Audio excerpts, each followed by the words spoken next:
So you go to the store and you get 2 bottles. I got one that's a tiny bit bigger, but it doesn't matter. 2 bottles of grape juice and whatever other flavor you want. Take 2 cups of sugar, put it in here. 2 cups of sugar, put it in here. 1 teaspoon of yeast or a little bit more. 1 teaspoon of yeast or a little bit more. Give it some hard shakes. Then just barely put the cap on, like set it on top and twist it like 1 time so that you can't lift it up, but that it can't come off, so like shit can't get in it, but the air can come out.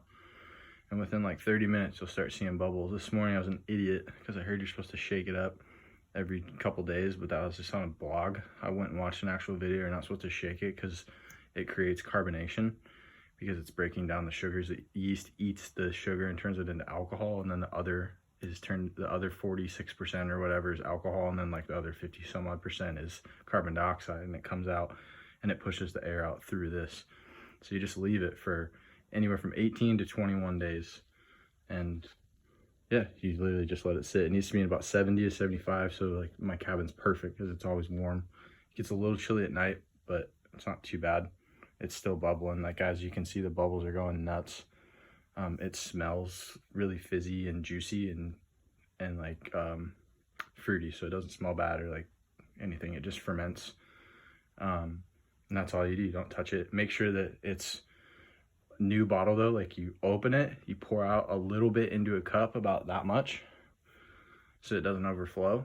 Forgot to tell you that. You just drink about that much, and then pour the other stuff in, the yeast, and then just let it sit. Don't mess with it, don't shake it, don't add water to it.